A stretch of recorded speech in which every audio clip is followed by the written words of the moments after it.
Okay, the next type of transformation that I want to discuss with you is the horizontal translation.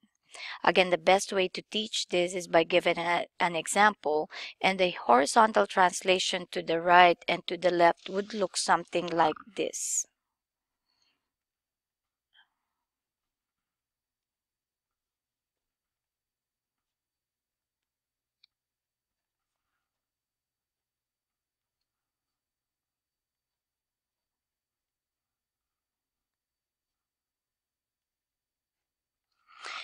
Anytime you do something inside the parentheses, you do it in the opposite. So you might think that this is a negative and might be tempted to say that this is a translation to the left, but really you're doing the opposite. You are translating this 3 units to the right, and since this is positive, you're translating this 2 units to the left. So let's do some problems. So let's do a problem.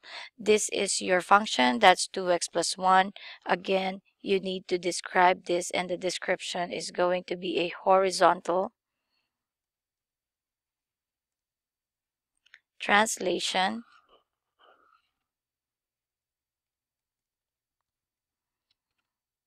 three units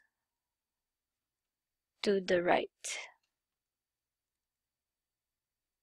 And once again, let me just remind you that anything that happens inside is done in the opposite, and anything that happens inside affects the x-axis or the x values, also known as the horizontal axis or the horizontal values. So therefore, this is going to be described as horizontal translation.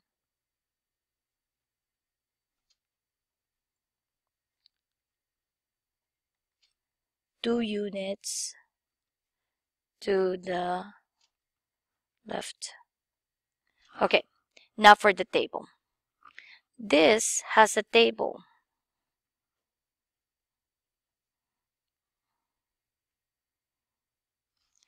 That looks like, okay, so plug it in on y equals 2x plus 1, go to second graph, and that is your table. You have your domains here, and so these are your y values or your range. So that's what we're going to use, which are -3, -1, 1, 3, and 5. This is the table for your original function, and so let's come up with the table for these two functions right here. So your table right here would look like, since it's saying that the horizontal is the one that's affected, the y values will not change. So you're going to copy -3, -1, 1, 3, and 5, and you're going to analyze what it is saying for the horizontal translation 3 units to the right. That means you're going to add 3 to all of these.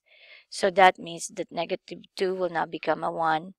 -1 plus 3 is now going to become a +2. 0 plus 3 is a 3. 1 plus 3 is a 4. 2 plus 3 is 5. This now is the table that represents your transformed function. Let us now go to this table right here. Same x and y, and it says horizontal. So what's going to be affected again are your x values. The y will not change. So -3, -1, 1, 3, and 5. And all these are going to be to the left, 2 units to the left. So you're going to subtract 2. So -2 minus 2 is -4. -1 minus 2 is -3. 0 minus 2 is -2. 1 minus 2 is -1. 2 minus 2 is 0. This represents the table that of the transformed function. So we're not quite done yet. Almost. So we will have our equation. Your equation is f of x equals 2x plus 1. But you wanted the x this time to become x minus 3. This whole thing has to be your x value. So your f prime of x will now become 2 and then parentheses plus 1. This whole thing will be inside that. x minus 3, and that will be distributed, making your f prime x become 2x minus 6 plus 1, making your f prime x become 2x minus 5. On here, you're now going to have fx equals 2x plus 1. Your f prime x will now become 2 parentheses plus 1, but you wanted this to be there inside x plus 2. You would distribute your f prime x would equal to 2x plus 4 plus 1, making your final transformation as 2x plus 5.